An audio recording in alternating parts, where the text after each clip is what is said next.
Good evening everyone. पहले तो sorry यार, मैंने बोला था कि कल लंग की वीडियो अपलोड कर दूंगा 4 बजे तक, बट फिर कुछ इश्यूज़ हो गए, उसके से नहीं हो पाई वीडियो। तो उसके लिए सॉरी। मैं जनरली लेट ही काम करता हूँ। खैर, देखें, हम लोग इस वीडियो में सबसे इंपॉर्टेंट टॉपिक्स लंग्स से कवर कर लेंगे। इस वीडियो के अलावा अगर आपको कुछ भी लंग्स में पढ़ना है, कुछ भी, तो जो छोटे मोटे क्लिनिकल क्वेश्चन हैं वो पढ़ लें, और लिम्फेटिक ड्रेनेज पढ़ लें ब्रेस्ट का। बस लिम्फेटिक ड्रेनेज में एक डायग्राम है, वो पढ़ लेंगे, और जो क्लिनिकल क्वेश्चन दिए हुए हैं विश्राम में वो पढ़ सकते हैं। बाकी इसके अलावा कुछ भी लंग पढ़ने की जरूरत नहीं है। ठीक, तो हम लोग पढ़ने वाले हैं relation of mediastinal surface of right and left lung. देखो, जो लंग होता है, नहीं सॉरी, लंग छोड़ो, पहले हम लोग पढ़ेंगे थोरेसिक इनलेट के बारे में, थोड़ा बहुत वो करेंगे रिवीजन। तो मैंने थोरेसिक इनलेट में आपको जैसे याद करवाया था कि पहले आपको वर्टिब्री बनानी है, वर्टिब्री से अटैच लॉन्गस कोलाई मसल, फिर ईसोफेगस बनाना है, फिर ट्रैकिया बनानी है, फिर इंफीरियर थायराइड वेन बनानी है, फिर थाइमस, फिर स्टर्नोथायराइड, स्टर्नोहाइड, स्टर्नोथायराइड, स्टर्नोहाइड, फिर बनाना है लंग्स, फिर बनाना है लंग्स। ठीक, ये मान लो राइट साइड है, ये मान लो लेफ्ट साइड है। तो लेफ्ट साइड आपको कॉमन कैरोटिड आर्टरी भी दिखेगी, सबक्लेवियन आर्टरी भी दिखेगी, लेकिन राइट साइड आपको दिखेगी सिर्फ राइट ब्रैकियोसेफेलिक ट्रंक। ठीक, इस समय का था आपको दिखेगी वेगस नर्व, उसकी एक रिकरेंट लैरिंजियल नर्व ब्रांच होती है वो दिखेगी, और दिखेगी लेफ्ट फ्रेनिक नर्व, और इस साइड आपको सिर्फ वेगस नर्व और उसकी और राइट फ्रेनिक नर्व ये दिखेगी। ठीक, इसके अलावा आपको यहाँ पे एक अलग सी चीज दिखेगी, वो होती है थोरेसिक डक्ट लेफ्ट साइड में। ठीक, ये थोरेसिक इनलेट का डायग्राम है, ये मैंने आपको बहुत अच्छे से याद करवाया था लास्ट वीडियो में थोरेसिक इनलेट वाले में। तो अगर आपने वो वीडियो नहीं देखी है तो उसको जरूर देखें। देखें लॉजिकल, अगर आप जितना लॉजिकल चीज़ों को रिलेट करके याद करेंगे आपको उतने लंबे समय तक याद रहेगा। बाकी रटने को तो सब आपके सामने ही है, इसको बैठ के आप रट भी सकते हैं, बट अगर आपको थोड़ा सा लॉजिक लगाना है, चीज़ों को बेहतर समझना है, तो सबसे पहले थोरेसिक इनलेट वाला वो डायग्राम देखो। ठीक, अच्छा अब देखो, ये है मेरा मान लो लेफ्ट लंग, ठीक, ये है मेरा राइट लंग।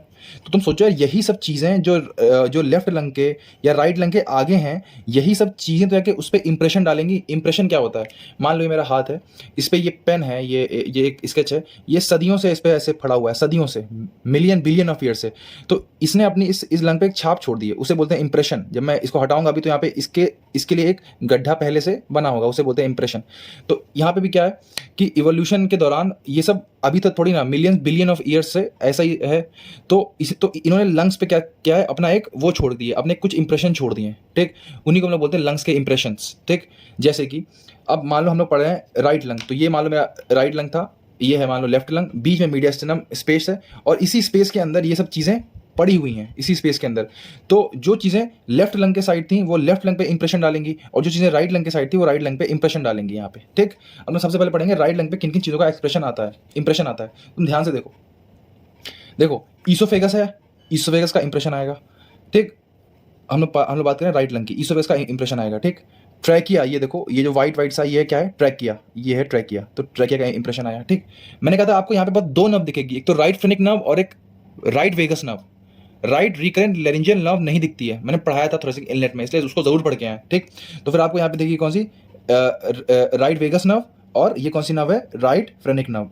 मैंने लेबल नहीं कहा, नहीं ये करी, ये है राइट फ्रेनिक नर्व। ठीक, इसके अलावा देखो, तो मेरा ईसोफेगस हो गया, ट्रैकिया हो गया, और ये दोनों नर्व्स हो गई। कौन कौन सी नर्व हो गई, राइट फ्रेनिक नर्व और राइट वेगस नर्व। ठीक, इसके अलावा आपको क्या क्या दिखेगा, तो समझो इंफीरियर वेना केवा का इंप्रेशन आएगा, जो इंफीरियर वेना केवा होता है उसका इंप्रेशन आएगा। ये है रूट ऑफ लंग। अब देखो रूट ऑफ लंग क्या होता है, तो आप ये समझ लो कि रूट ऑफ, मान लो अगर ये मेरा लंग है तो उसका एक गेट है, ये गेट, तो इस गेट से सारी चीजें अंदर या बाहर जाएंगी। तो रूट ऑफ लंग समझ लो लंग का गेट होता है। क्या होता है, लंग का गेट, जहां से सारी ब्लड वेसल, सारी वेन, सारे लिम्फेटिक ड्रेनेज अंदर या बाहर जाते हैं। तो ये है रूट ऑफ लंग। इसमें क्या क्या आता है वो हम लोग अभी पढ़ लेंगे थोड़ी देर बाद, वो हम लोग का टॉपिक है अभी। ठीक, तो रूट ऑफ लंग आएगा। उसके अलावा देखो, ये है आर्क ऑफ अजाइगस वेन, एक वेन होती है अजाइगस वेन, हम लोग पढ़ेंगे उसके बारे में। तो मतलब बाद में पढ़ेंगे, ये थोरेस का टॉपिक है, बट अभी मतलब ये बाद में आएगा। फिर आप याद कर लो कि आर्क ऑफ अजाइगस वेन आती है। ठीक, ये है सुपीरियर वेना केवा, ये कौन सी है, सुपीरियर वेना केवा, उसका इंप्रेशन आता है, सुपीरियर वेना केवा का इंप्रेशन आता है। और ये देखो, ये जो इंप्रेशन है ये है राइट एट्रियम का, राइट लंग पे राइट एट्रियम का इंप्रेशन आएगा, सिंपल सीधी बात। ठीक, तो ये था हमारा डायग्राम, हमें इसे याद करना पड़ेगा। तो देखो, सबसे पहले आपको वही है, डायग्राम को हमेशा एक पैटर्न में याद करो। क्या क्या वो पैटर्न, तो सबसे पहले ईसोफेगस बनाओ, उसके बगल में ट्रैकिया, और ट्रैकिया वाली लाइन में आपको दो चीजें बनानी है, एक तो आर्क ऑफ अजाइगस वेन बनानी है, और रूट ऑफ लंग बनाना है, और इंफीरियर वेना केवा। हमने ये बना लिया, और ट्रैकिया के ऊपर वेगस नर्व चलती है। ठीक, फिर सुपीरियर वेना केवा, और सुपीरियर वेना केवा के ऊपर कौन सी, राइट फ्रेनिक नर्व, और फिर राइट एट्रियम। ये पैटर्न में डायग्राम बनाएंगे। ये राइट लंग से के क्या है, relation of mediastinal surface of right and left, sorry यार ये लंग है, एंगल नहीं है। ठीक है, लंग।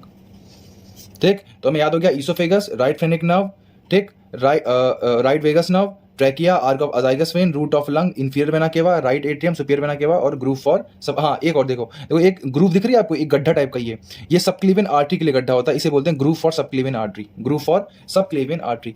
तो हमें चीज़ें याद करनी है, तो मैं एक बार फिर इसको समझ सके लिख लेते हैं। क्या है? Right vagus nerve, right vagus nerve. Second क्या था? Right phrenic nerve.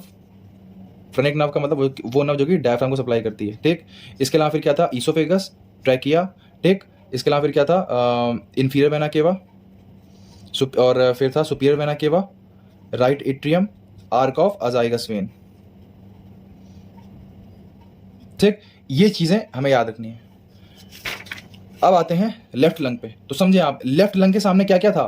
Common carotid artery थी, ठीक नहीं, सबक्लेवियन आर्टरी थी, left vagus nerve, left phrenic nerve, लेकिन लेफ्ट वेगस नर्व की एक और ब्रांच रिकरेंट लैरिंजियल नर्व, ये यहां पे नया आएगा, रिकरेंट लैरिंजियल नर्व, ठीक। और यहां पे लेफ्ट साइड में होता है लेफ्ट एट्रियम, और लेफ्ट एट्रियम से अटैच क्या होती है? एओर्टा, ठीक है। मतलब लेफ्ट एट्रियम से अटैच नहीं होती एक्चुअली, वो लेफ्ट वेंट्रिकल से, मान लो ये लेफ्ट एट्रियम है, ये लेफ्ट वेंट्रिकल, यहां से निकलती है और फिर ऐसे जाती है लेफ्ट एट्रियम के ऊपर से। तो इसे बोलते हैं असेंडिंग एओर्टा, इसे बोलते हैं आर्क ऑफ एओर्टा, और इसे बोलते हैं डिसेंडिंग एओर्टा। तो ये वाला पार्ट आएगा क्योंकि ये लेफ्ट एट्रियम के ऊपर ही तो है, समझे मेरी बात। तो देखो यहाँ पे क्या क्या आएगा, यहाँ पे ईसोफेगस, ट्रैकिया, वहां पे भी थे, यहाँ पे भी देख रहे, ठीक है। तो देखो ईसोफेगस आ गया, ट्रैकिया आ गया, ये रहा। अब बताओ, मैंने कहा था एक और चीज है थोरेसिक डक्ट, जो कि सिर्फ और सिर्फ लेफ्ट साइड होती है और वो ईसोफेगस से अटैच होती है। तो देखो मतलब ईसोफेगस के बिल्कुल पास पास चलती है। तो ये देखो थोरेसिक डक्ट बिल्कुल ईसोफेगस के ऊपर ऊपर चल रही है, ठीक।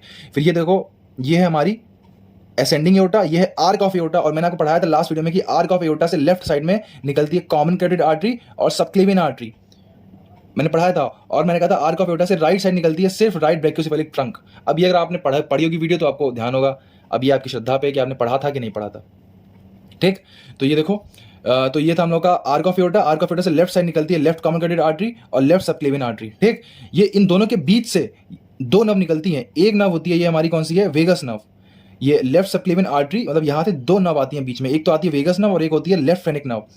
ये थी वेगस नर्व, ये थी लेफ्ट फ्रेनिक नर्व। अब देखो ये जो हमारी वेगस नर्व है ना, इसी की एक ब्रांच जाती है ऊपर की ओर, ये देखो ऊपर की ओर का ये कौन सी है? Left recurrent laryngeal nerve. और ये किसके ऊपर आता है? इसका इंप्रेशन ट्रैकिया के ऊपर आता है, ट्रैकिया के ऊपर इंप्रेशन आता है लेफ्ट रिकरेंट लैरिंजियल नर्व का, ठीक।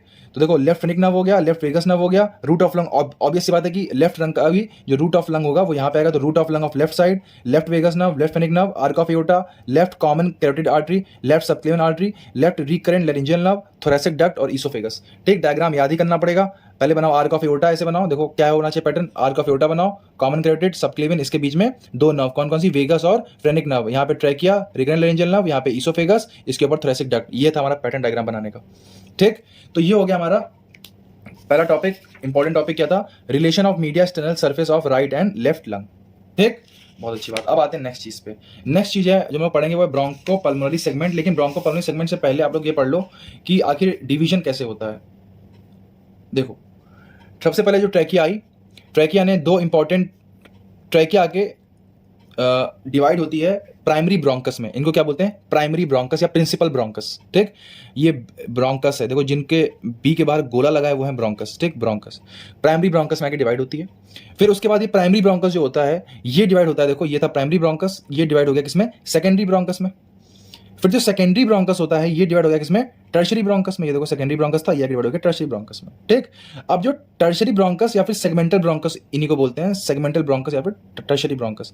टर्शरी ब्रोंकस का जो टर्मिनल पार्ट होता है, ये मान लो कोई टर्मिनल, ये मान लो कोई टर्शरी ब्रोंकस था, इसका टर्मिनल पार्ट है थोड़ा सा डायलेट हो जाता है, थोड़ा सा फूल जाता है, और इसको बोलते हैं टर्मिनल ब्रोंकस। तो terminal bronchus is nothing but the dilated part of segmental bronchus या टर्शरी ब्रोंकस, ठीक।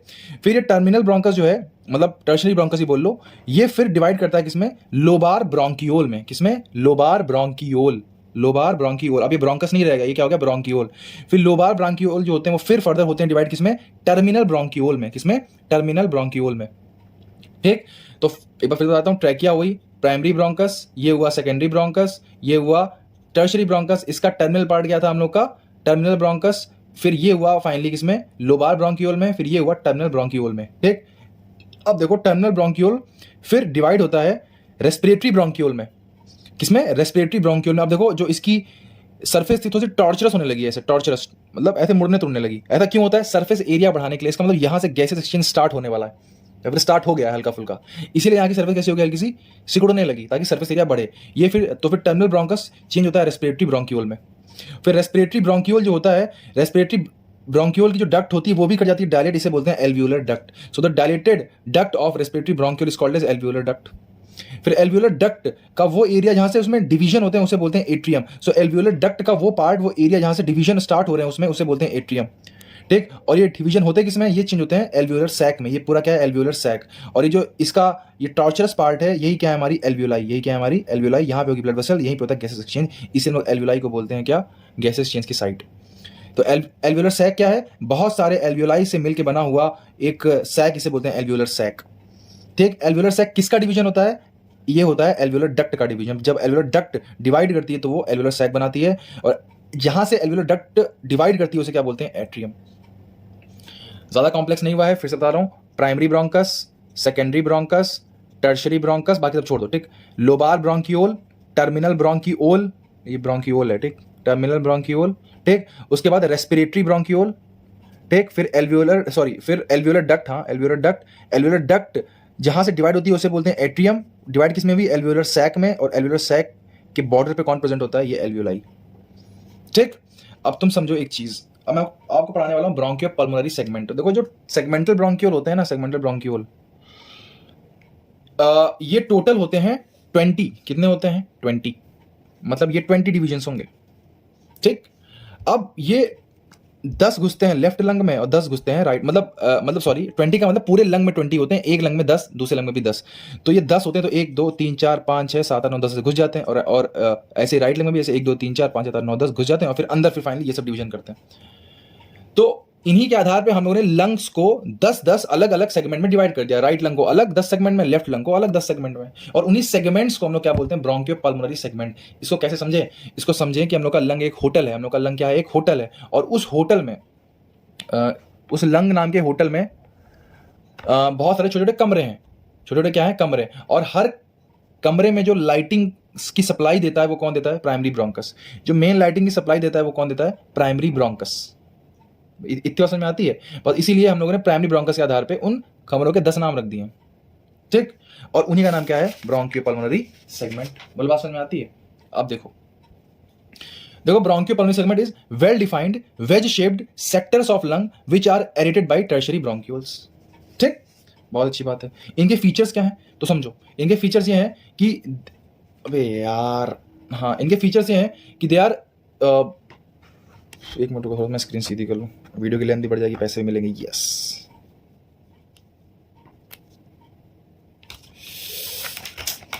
ठीक, हाँ देखो, तो फीचर्स सबसे पहले इंपॉर्टेंट क्वेश्चन आता है, what are the features of bronchopulmonary segment. तो देखो, सबसे पहले there are subdivisions of lobes of lung. ये क्या है, सब डिविजन्स है। ठीक, नेक्स्ट इनका शेप होता है पिरामिडल। देखो इनका शेप क्या है, पिरामिडल शेप है, और जो इनका एपेक्स होता है ये हाइलम की टुवर्ड्स वो करता है पॉइंट। देखो हाइलम का मतलब क्या होता है, देखो आप रूट ऑफ लंग को फिलहाल हाइलम ही समझ लो। ठीक, हाइलम कोई रूट ऑफ लंग समझ लो। तो देखो ये सब ब्रोंकियो पल्मोनरी सेगमेंट है। तो देखो जो इनका एपेक्स है वो हाइलम की ओर है, और जो इनका बेस है वो सरफेस ऑफ लंग की ओर से। ये क्या है, सरफेस ऑफ लंग है, तो इनका बेस है वो सरफेस ऑफ लंग की ओर है। ठीक, अच्छा, they are surrounded by connective tissue. याद करना चाहिए, they are surrounded by connective tissue. ठीक, एरेटेड बाय, एरेटेड का मतलब क्या होता है कि मतलब इनमें हवा इनमें हवा कहां से एंटर करती है, थ्रू टर्शरी ब्रोंक्यूल्स। मैं 10 बार बोल चुका हूं, they are aerated by tertiary bronchioles. Each segment, अब ये इंपॉर्टेंट है, ये वाली लाइन इंपॉर्टेंट है जो अब पढ़ाने जा रहा हूं। Each segment has its own artery. देखो हर सेगमेंट की अपनी खुद की एक आर्टरी होती है। ठीक, and a segmental branch of pulmonary artery. देखो खुद की आर्टरी उसे बोलते हैं ब्रोंकियल आर्टरी, और एक और आर्टरी होती है पल्मोनरी आर्टरी। देखो पल्मोनरी आर्टरी की सेगमेंटल ब्रांच, पल्मोनरी आर्टरी जब एंटर करती है लंग में तो डिवाइड होती है, उसी की सेगमेंटल ब्रांच। तो तुम देखो ये जो ब्रोंको पल्मोनरी सेगमेंट होता है इसमें 2 आर्टरी होती हैं, एक तो ब्रोंकियल आर्टरी और एक segmental branch of pulmonary artery. भले मैंने बनाया ब्लू से, लेकिन ये आर्टरी है, ध्यान रखना। ठीक, और ये बीच में क्या है, बीच में तुम्हारा वही है टर्शरी ब्रोंकस, फिर आके वही सब डिवाइड हो रहा है किसमें, एल्वियोलर डक्ट, एल्वियोलर सैक, उन सब बवाल में। ठीक, और देखो each segment has its own lymphatic drainage and autonomic supply. और हर सेगमेंट की खुद की लिम्फेटिक ड्रेनेज होती है और खुद की ऑटोनॉमिक सप्लाई होती है। तो ध्यान रखो, ब्रोंकियो पल्मोनरी सेगमेंट के पास खुद का क्या, तो इसके पास खुद की आर्टरियल सप्लाई होती है, एक segmental branch of pulmonary artery होती है। ठीक, और खुद का लिम्फेटिक ड्रेनेज होता है और खुद की ऑटोनॉमिक सप्लाई होती है। बोल बात समझ में आती है। ठीक, अब हम लोग ये डायग्राम पढ़ेंगे ब्रोंकियोपल्मोनरी सेगमेंट का, तो तुम ध्यान से देखो समझो। सबसे पहले ये जो मैंने, ये है इंटरसेगमेंटल प्लेन्स, मान लो ये दो ब्रोंकोपल्मोनरी सेगमेंट है, ठीक। तो देखो इनके बीच में जो प्लेन है इसे बोलते हैं इंटरसेगमेंटल प्लेन। दो इनके बीच में जो प्लेन है ये क्या है, इंटरसेगमेंटल प्लेन, ठीक। तो इंटरसेगमेंटल प्लेन है, तो इंटरसेगमेंटल प्लेन्स के बीच से पास होती है पल्मोनरी वेन्स। देखो पल्मोनरी वेन्स ही होती है, फिर आगे आके फर्दर डिवीजन करती है, वेन्स चेंज होती है वेन्यूल्स में। तो पल्मोनरी वेन्यूल्स इन इंटरसेगमेंटल प्लेन, तो इनके बीच में भले मैंने लाल से बनाया, लाल से आर्टरी बनाते हैं भाई, लेकिन ये वेन्स है, विषय में डायग्राम ऐसा ही बना है। तो ये वेन्स हैं, तो दो ब्रोंकोपल्मोनरी सेगमेंट के बीच में कौन सी वेन रन करती है, पल्मोनरी वेन्यूल, ठीक। अब ब्रोंकियोपल्मोनरी सेगमेंट के अंदर क्या क्या होता है, इसके अंदर होता है ब्रोंकियल आर्टरी, पल्मोनरी आर्टरी की सेगमेंटल ब्रांच, और टर्शियरी ब्रोंकस, लिम्फेटिक ड्रेनेज जो कि डायग्राम में नहीं गिवन है, और ऑटोनॉमिक सप्लाई जो कि डायग्राम में नहीं गिवन है, ठीक, लेकिन होता है। तो ये डायग्राम को बना के आना है। अब हमें नाम याद करने हैं इन ब्रोंकोपल्मोनरी सेगमेंट के, जो कि बहुत इंपॉर्टेंट है क्योंकि एग्जाम में बहुत ज्यादा पूछे जाते हैं इनके नाम, ठीक। अब हमको इनके नाम याद ही करने हैं। दूसरी बात, नाम लाइन से याद करने हैं। हर सेगमेंट को एक पर्टिकुलर नंबर दिया गया कि अगर मैं बोलूंगा कि लेफ्ट लंग के सेकंड सेगमेंट में इंफेक्शन है, तो मैं किसी पर्टिकुलर सेगमेंट को स्पेसिफाई कर रहा हूं, ठीक। अब देखते हैं वो कैसे किया जाता है, समझे। सबसे पहले हम लोग बात करेंगे राइट लंग की, ठीक है। राइट लंग, तो देखो राइट लंग में हमें मालूम है कि राइट लंग में दो फिशर होते हैं, ठीक। एक ऑब्लिक फिशर और एक होता है ऑब्लिक फिशर और एक होता है ट्रांसवर्स फिशर, है जो भी बोलते हैं। तो मान लो ये राइट लंग है, मान लो, तो इसमें दो फिशर होते हैं, एक तो होता है ऑब्लिक फिशर, एक होता है ट्रांसवर्स फिशर। तो इस लंग के 3 जोन बन गए, सुपीरियर, मिडिल, इंफीरियर, ठीक। अब आपको नाम याद करने की, सुपीरियर में कौन कौन से ब्रोंकियोपल्मोनरी सेगमेंट होते हैं। तो सुपीरियर में होता है एपिकल, पोस्टीरियर, एंटीरियर। क्या बोलोगे, एपिकल, पोस्टीरियर, एंटीरियर, याद कर लो, एपिकल, पोस्टीरियर, एंटीरियर। मिडिल में होते हैं लेटरल, मीडियल, मिडिल में होते हैं लेटरल, मीडियल। और इंफीरियर में होते हैं, आप इंफीरियर के लेफ्ट और राइट दोनों में कॉमन होते हैं, तो इसको एक शॉर्ट ट्रिक से याद कर लो, सुपर्ब, माल, पाया, ठीक है, समझ रहे हो। तो एस मतलब सुपीरियर, फिर माल का मतलब मीडियल, एंटीरियर, लेटरल, और पाया का मतलब पोस्टीरियर, ठीक। सुपीरियर वाले को एपिकल बोलते हैं, बाकी इसको बेसल, बेसल, बेसल, बेसल, ठीक। सुपीरियर में एपिकल, पोस्टीरियर, एंटीरियर, मिडिल में लेटरल, मीडियल। ये था राइट लंग, ठीक। ये डायग्राम है, तो तुम देख लो, ये सुपीरियर वाला वो है सुपीरियर जोन राइट लंग का, तो उसमें एपिकल आ रहा है, एपिकल, और आ रहा है एंटीरियर। ये देखो ये वाला एंटीरियर है, ये थर्ड वाला एंटीरियर, क्योंकि ये सिर्फ एंटीरियर साइड है, इसका बहुत कम पार्ट पोस्टीरियर साइड होता है। ये एंटीरियर साइड से देख रहे हैं, ये देख रहे हैं मीडियस्टिनल साइड से, मीडियस्टिनल साइड से, ठीक। तो तुम देखो ये दो वाला घूम के थोड़ा सा यहाँ तुमको दिख रहा है, ये 3, तो ये डायग्राम बस समझने के लिए आपको बनाया है कि ये 1 है, ये 2 जो अभी यहाँ पे, अगर मैं इस लंग को बिल्कुल उल्टा कर दूंगा तो ये 2 का कुछ पार्ट यहाँ आएगा, ठीक है, कुछ पार्ट यहाँ आएगा। ये मत याद करो, मैं फिर से बता रहा हूँ, इसकी कोई जरूरत नहीं है, आपको बस ये नाम याद करना है। सुपीरियर में एपिकल, एंटीरियर, पोस्टीरियर, मिडिल में लेटरल, मीडियल, और इंफीरियर में सुपर, माल, पाया, superior, medial, basal, anterior basal, lateral basal और पोस्टीरियर बेसल। इन सब के नाम आगे बेसल, बेसल, बेसल, बेसल लगा देना है। इन सेगमेंट के नाम याद हो गए। अब मैं बोलूंगा कि राइट लंग में 4th सेगमेंट में इंफेक्शन है, तो मैं बात कर रहा हूं लेटरल ब्रोंकियोपल्मोनरी सेगमेंट की, समझ रहे हो, डॉक्टर को सीधे जाता है यहां पे। अच्छा, अब बात करते हैं लेफ्ट लंग की। देखो भाई लेफ्ट लंग, तो लेफ्ट लंग में क्या है, बस उसमें एक ही फिशर होता है, ऑब्लिक फिशर, तो इसके बाद 2 ही जोन होते हैं, सुपीरियर, इंफीरियर, ठीक। ये मैं पहले से याद है, सुपर, माल, पाया, देखो सुपर, माल, पाया, medial, anterior, lateral, posterior, basal, basal, basal, basal, पहले से याद है, ठीक। अब ये याद करने हैं, तो याद करो, अभी मैंने आपको पढ़ाया था राइट वाला, जब राइट पढ़ाया था, कहां गया बे ये, तो देखो एपिकल, पोस्टीरियर, एंटीरियर, यहां पे भी एपिकल, पोस्टीरियर, एंटीरियर, ठीक। तो स्टार्टिंग के 3 यहां पे भी सेम है। अब यहां पे मिडिल जोन था, यहां पे मिडिल जोन नहीं है, मिडिल जोन नहीं है यहां पे, तो यहां पे 2 आते हैं, एक सुपीरियर लिंगुलर और एक इंफीरियर लिंगुलर। अब देखो लिंगुलर वर्ड कहां से आता है, तो यार देखो तुम लोगों ने लंग वंग पढ़ लिया है, ठीक। तो आपको मालूम होगा कि इस साइड होती है कार्डियक नॉच, कार्डियक नॉच के ऊपर एक ऐसा, ये कार्डियक नॉच है, ये है कार्डियक नॉच, ये मेरा लेफ्ट लंग, ठीक। तो एक ऐसा स्ट्रक्चर दिखता है टंग शेप का, इसे बोलते हैं लिंगुला, इसे क्या, सॉरी इसे बोलते हैं लिंगुला, इसे क्या बोलते हैं, लिंगुला। लिंगुला की फॉर्मेशन क्यों हुई, क्योंकि यहाँ पे कार्डियक नॉच आ गई थी, ये हम लोग का लंग मस्त ऐसा था, लेकिन यहाँ पे क्या आ गई, कार्डियक नॉच आ गई, तो उसको ऐसा होना पड़ा, तो यहाँ पर एक टंग शेप का स्ट्रक्चर बनता है, इसे बोलते हैं लिंगुला। तो एक सेकंड इसके ऊपर है तो सुपीरियर लिंगुलर, एक इसके नीचे तो इंफीरियर लिंगुलर। तो लिंगुलर कभी कंफ्यूज मत हो, जब भी आप कंफ्यूज हो कि लिंगुलर राइट लंग में था या लेफ्ट लंग में, तो आप याद करें कि जिस साइड कार्डियक नॉच थी किसमें थी, लेफ्ट लंग में, तो ये कहाँ होगा, लेफ्ट लंग में, ठीक। तो सुपीरियर लिंगुलर, इंफीरियर लिंगुलर, याद हो गए होंगे, apical, posterior, anterior, superior lingular, inferior lingular और फिर सुपर मालपाया तो कॉमन है ही। बोल बात समझ में आती है? तो ये थे हमारा ब्रोंकियोपल्मोनरी सेगमेंट, ये हमें याद हो गए हैं, आई होप आपको याद हो गए होंगे। अब हम लोग आते हैं नेक्स्ट टॉपिक पे, वो है हम लोग का रूट ऑफ लंग। देखो रूट ऑफ लंग में हम लोग को पूछा जाता है, आपको रूट ऑफ लंग एग्जाम में खुद भी पूछा जाएगा जब आपका वो होगा वाइवा सॉफ्ट पार्ट का, तो आपको लंग दिया जाएगा, बोला बताओ इसमें रूट ऑफ लंग है, बताओ इसमें कैसे कैसे क्या क्या है। ठीक, तो जिस पैटर्न में आपको बताया जा रहा है बिल्कुल उसी पैटर्न में याद करें। ये है root of lung left side का और ये है राइट साइड का।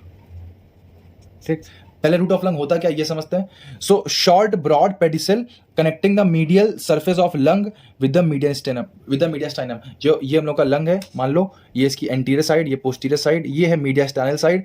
तो एक पेडिसल होता है, एक समझ लो पेडिसल का मतलब क्या होता है, एक तार जो कि मीडियल साइड ऑफ लंग को जोड़ता है किससे, मीडियास्टाइनम से, इसे बोलते हैं रूट ऑफ लंग। समझ लो एक हाईवे है, ये एक ऐसा हाईवे जो कि मिडिल पार्ट ऑफ लंग और मीडियास्टाइनम को जोड़ रहा है। ठीक, तो इसमें अरेंजमेंट होता है, हमें इस पर्टिकुलर अरेंजमेंट में ही ध्यान रखना है, मतलब इस डायग्राम में ऊपर का नीचे तुम कर ही नहीं सकते। ठीक, अब देखो कैसे याद करना है, तो समझो मेरी बात को। सबसे पहले जब भी आपको रूट ऑफ लंग डायग्राम बनाने को आए, सबसे पहला आपको काम क्या करना है मैं बताता हूँ, मेरे साथ साथ बनाना है आपको। देखो कैसे बनाना है रूट ऑफ लंग। सबसे पहले आप तो ये बनाओ अपना स्ट्रक्चर, जो भी थोड़ा बड़ा बनाते हैं यार, ये बनाओ। ठीक, उसके बाद आपको क्या करना है, दोनों साइड सबसे पहले superior pulmonary vein, inferior pulmonary vein, superior pulmonary vein, inferior pulmonary vein, इतना काम करना है, इसमें कोई दिक्कत नहीं। Superior pulmonary vein, inferior pulmonary vein, superior pulmonary vein, inferior pulmonary vein. बोल बात समझ में आती है? अब सुपीरियर पल्मोनरी वेन से थोड़ा सा डायगनली आपको बनानी है पल्मोनरी आर्टरी, वो भी एक, यहां बना दी राइट पल्मोनरी आर्टरी, यहां बना दी लेफ्ट पल्मोनरी आर्टरी। इतना डायग्राम में कोई दिक्कत नहीं। Superior pulmonary vein, inferior pulmonary vein, right pulmonary artery, left pulmonary artery, superior pulmonary vein, inferior pulmonary vein, इतने कोई दिक्कत नहीं। अब यहां से आता है ट्विस्ट। ठीक, जो राइट वाला लंग होता है, राइट वाला लंग, उसमें दो ब्रोंकस होते हैं, दो प्राइमरी ब्रोंकस होते हैं। ठीक, अब आप क्या करना है, अब आपको पहले तो ये ध्यान रखना है कि जो हमारा राइट वाला लंग होता है उसमें दो ब्रोंकस होते हैं, राइट वाले में दो ब्रोंकस होते हैं। ठीक, कैसे, दो बीबी का मतलब भाई वाइफ, दो बीबी रखना राइट है, ऐसे आप याद कर लेना, दो बीबी रखना राइट है। ठीक, इसका मतलब दो ब्रोंकस हैं। ठीक, अब आपको काम करना है, जो ये पल्मोनरी आर्टरी थी ना, इसी के बिल्कुल सामने आपको बनाना है ब्रोंकियल आर्टरी। कौन सी आर्टरी? Bronchial artery. अब इस ब्रोंकियल आर्टरी के ऊपर जो ये दो क्या है, बीबी मतलब ब्रोंकस, तो जो इसके ऊपर ब्रोंकस होगा वो होगा इप आर्टीरियल। इप का मतलब होता है ऊपर, इप आर्टीरियल ब्रोंकस, क्योंकि ब्रोंकियल आर्टरी के ऊपर है तो इप आर्टीरियल ब्रोंकस, और जो ब्रोंकियल आर्टरी के नीचे है वो होगा hip arterial bronchus, HYP, hip arterial bronchus. ठीक, ये हम लोग का खत्म हो गया ये वाला। तो ये देखो, इसके सामने राइट पल्मोनरी आर्टरी के सामने ब्रोंकियल आर्टरी, इसके ऊपर इप आर्टीरियल ब्रोंकस, नीचे हिप आर्टीरियल ब्रोंकस, और लेफ्ट साइड में हम लोगों ने बस यहां तक अभी किया था बस। ठीक, अब ये बोलता है कि मेरे पास बीबी तो एक ही है, बीबी का मतलब ब्रोंकस से समझना है कि मेरे पास ब्रोंकस तो एक ही है, तो यहां पे एक ही इनका ये है प्राइमरी ब्रोंकस, प्राइमरी ब्रोंकस। तो इसने भगवान से बोला कि भैया अगर आपने हमको एक ही ब्रोंकस दिया है तो कम से कम ब्रोंकियल आर्टरी दो, तो भगवान ने से दो ब्रोंकियल आर्टरी दे दी। समझ रहे हो? सुपीरियर पल्मोनरी वेन के सामने आपको बनाना है इसका प्राइमरी ब्रोंकस, और उस प्राइमरी ब्रोंकस की एक आर्टरी ऊपर एक आर्टरी नीचे, दोनों में ब्रोंकियल आर्टरी। ये पैटर्न देखो, अगर पैटर्न में याद रखोगे तो कभी नहीं भूलोगे। ठीक, कैसे बनाएंगे, हमने कसम खा के रखी कि जब भी मैं डायग्राम आएगा तो सबसे पहले हम ये बनाएंगे, फिर ये बनाएंगे, superior pulmonary vein, inferior pulmonary vein, superior pulmonary vein, inferior pulmonary vein. ठीक, उसके बाद यहाँ पे पल्मोनरी आर्टरी, पल्मोनरी आर्टरी। अब हम रुक गए, हमने देखा राइट है, ये लेफ्ट है, राइट वाले में यहाँ पे बनाई ब्रोंकियल आर्टरी, इसके ऊपर इप आर्टीरियल ब्रोंकस, इसके नीचे हिप आर्टीरियल ब्रोंकस। ये थी pulmonary vein, superior pulmonary vein. इसके सामने हम बनाएंगे क्या, अपना एक ही मात्र वन प्रिंसिपल ब्रोंकस, इसके ऊपर एक ब्रोंकियल आर्टरी, इसके नीचे एक ब्रोंकियल आर्टरी, बस खत्म, रूट ऑफ लंग खत्म। ठीक, ये डायग्राम जरूर आएगा एग्जाम में, बहुत इंपॉर्टेंट है, इसको आप लोग याद कर लेना। ओके, तो ये हो गया हम लोग का रूट ऑफ लंग भी खत्म, बहुत अच्छी बात है। अब हम लोग लास्ट पे और कुछ रह गया भाई? नहीं, अब एक चीज लास्ट में रह गई है, वो है डिजीजेस। दो डिजीज बहुत इंपॉर्टेंट है, एक है पेनकोस सिंड्रोम और एक है ब्रोंकोजेनिक कार्सिनोमा। ब्रोंकोजेनिक कार्सिनोमा में ये इंपॉर्टेंट है कि कार्सिनोमा फैलता कैसे है, हम लोग के ब्रेन तक कैसे जाता है, ये ज्यादा इंपॉर्टेंट है रेदर देन इसके बारे में, खुद के बारे में नॉलेज कम आपको चाहिए तो कोई दिक्कत नहीं। सबसे बड़ा सिंड्रोम है हमारा पेनकोस सिंड्रोम। ठीक, अच्छा पेनकोस सिंड्रोम क्या होता है? Occurs due to involvement of structure related to posterior aspect of lung. देखो समझो, ये हम लोग की लंग है। ठीक, और यहां पे ये एपेक्स ऑफ लंग होता है, ये लंग का एपेक्स है, यहां पे कोई कैंसर हो गया सपोज, तो मास आके इकट्ठा हो गया, ठीक। अब और ये जो एक बात और है, ये जो मास दिखता है, ठीक, ये मास आके इकट्ठा हो गया, छोड़ो कुछ और बता रहे थे, ये आके मास इकट्ठा हो गया एपेक्स ऑफ लंग पे। अब दिक्कत ये है कि इसके पोस्टीरियर साइड, इसके पीछे साइड बहुत इंपॉर्टेंट वेसल्स, बहुत इंपॉर्टेंट नर्व्स सब पास होती हैं, बहुत इंपॉर्टेंट वेन्स सब पास होती हैं।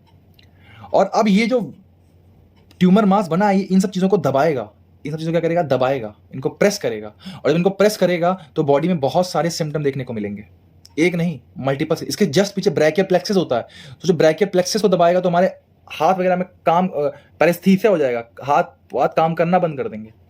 इसके पीछे एक ऐसी नर्व होती है, इसके पीछे एक ऐसी नर्व होती है जो कि क्या कराती है, जो कि हमारे चेहरे पे हमारे आईलिड को कंट्रोल करती है, ठीक, हमारे फेशियल एक्सप्रेशन को कंट्रोल करती है, उसको दबा देगा तो पार्शियली ओपन, तो एक बीमारी होती है टोसिस, पार्शियली ओपन आई, वो हो जाएगी, ठीक है, ठीक से आई हमारी क्या हो पाएगी, ठीक से हमारी आंख काम नहीं करेगी, ठीक। इसके अलावा वो जो नर्व होती है वो स्वेटिंग कराती है, बॉडी में स्वेटिंग कराती है, जब उस नर्व को ये दबा देगा तो स्वेटिंग नहीं हो पाएगी, एनहाइड्रस कंडीशन हो जाएगी, एनहाइड्रोसिस बोलते हैं इसे, कि आदमी को स्वेटिंग होगी नहीं। जब स्वेटिंग नहीं होगी तो क्या होगा, स्वेटिंग किस लिए होती है, बॉडी का टेम्परेचर कम करने के लिए। जब स्वेटिंग नहीं होगी तो उस आदमी का टेम्परेचर बढ़ता जाएगा, लेकिन स्वेटिंग नहीं हो रही, बस टेम्परेचर बढ़ रहा है, और उसकी वजह से उसकी बॉडी में बहुत खतरनाक थर्मल कंडीशन डेवलप हो सकती है, हाइपरथर्मिया बोलते हैं इसे, डेथ भी हो सकती है इसकी वजह से, समझ रहे हो। तो कहने का मतलब ये है कि multiple blood vessels, nerves, veins, इन सबको दबाता है और उसकी वजह से मल्टीपल बॉडी में सिम्टम्स आते हैं, इसे हम बोलते हैं पैनकोस सिंड्रोम, ठीक। क्यों हुआ, occurs due to involvement of structure related to posterior aspect of apex of lung by the cancer of lung apex, ठीक। अच्छा, फर्स्ट रिब का इरोजन भी कॉज करता है। जो फर्स्ट रिब होती है आपको मालूम है कि वो एपिकल पार्ट के जस्ट ऊपर से आती है, तो उसको घिसेगा, उसको भी उसका इरोजन कॉज कर देगा, ठीक। हॉर्नर सिंड्रोम मैंने अभी जो बताया था ना आपको कि पार्शियली ड्रूप्ड आईलिड्स हो जाएंगी, एनहाइड्रस कंडीशंस हो जाएंगी, इन सब सिम्टम को बोलते हैं Horner syndrome due to involvement of sympathetic chain, ठीक। सिंपैथेटिक चेन मतलब अब बॉडी में स्वेटिंग होना, ये सब कौन करवाता है, सिंपैथेटिक नर्वस सिस्टम, ठीक। तो ये बिल्कुल खत्म ही हो जाएगा ऊपर का, तो ये दिक्कत होती है। फिर pain along medial side of forearm and hand, जो फोर आर्म और हैंड होगा इसके मीडियल साइड में पेन होगा, क्योंकि ब्रैकियल प्लेक्सस को दबा रहा है, उसकी वजह से टिंगलिंग सेंसेशन होगा, फिर पेन होगा, फिर पैरेस्थीसिया हो जाएगा, तो ये सब दिक्कतें होती हैं, ठीक। ये था पैनकोस सिंड्रोम। ने बस इतना ध्यान रखना है कि लंग के एपेक्स पे कैंसर होता है, पोस्टीरियर चीजें होती है उनको दबाता है, हॉर्नर सिंड्रोम देखने को मिलता है, इरोजन ऑफ फर्स्ट रिब आपने पढ़ा होगा हॉर्नर सिंड्रोम, उसमें ब्रैकियल प्लेक्सस में, और pain along the middle side of forearm and hand. अब आते हैं ब्रोंकियोजेनिक कार्सिनोमा पे। देखो ये क्या होता है, समझो। देखो ब्रोंकियोजेनिक कार्सिनोमा जो होता है कॉमनेस्ट कैंसर होता है मेल्स में, क्योंकि वो सुट्टा उट्टा मारते रहते हैं, फुग्गा फूकते रहते हैं, तो उसके उनके क्या होता है cancer, commonest cancer in males due to cigarette smoking, ठीक। कहाँ से अराइज होता है, arise from epithelial lining of bronchi, जो ब्रोंकाई होता है उसके एपिथेलियल लाइनिंग से अराइज होता है, और एक वेल सर्कमस्क्राइब्ड ग्रे मास होता है।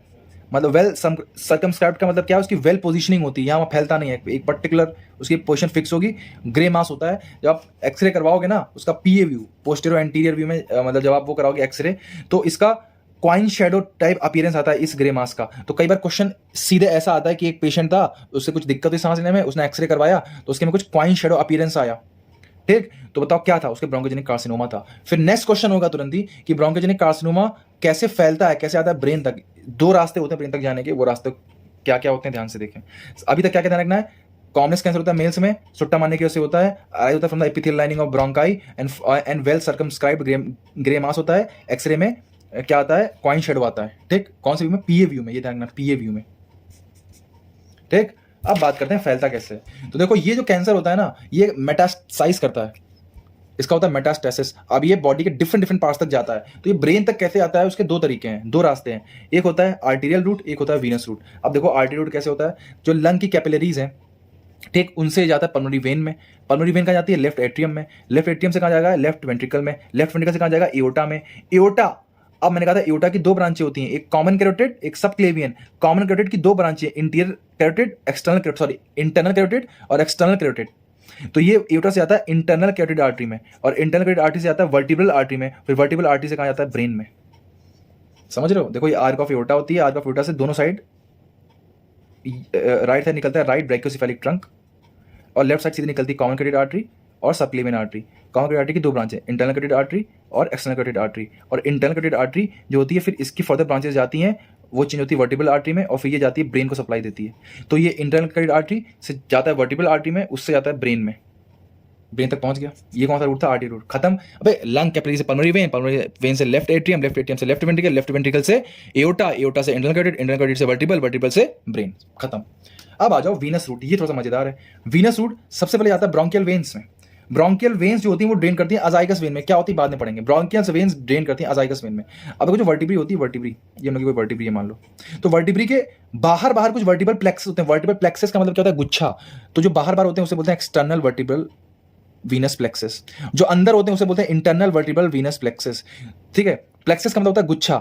एक वर्टिब्री को बाहर से कुछ वेन्स ने घेरा होता है और अंदर से भी उससे कुछ वेन्स प्रेजेंट होती हैं वर्टिब्री के अंदर। जो बाहर है उन्हें बोलते हैं एक्सटर्नल वर्टिब्रल वीनस प्लेक्सेस, जो अंदर है वो internal vertebral venous plexuses. Azygos vein से आती हैं एक्सटर्नल वर्टिब्रल वीनस प्लेक्सेस, वहां से आती हैं इंटरनल वर्टिब्रल वीनस प्लेक्सेस, वहां से आती हैं जो हमारा क्रेनियम होता है, क्रेनियम हमारा, ठीक, उसमें वीनस साइनसेस होते हैं बड़े बड़े, जो वेन्स होती हैं जो कि ड्रेन करती हैं खून ब्रेन से।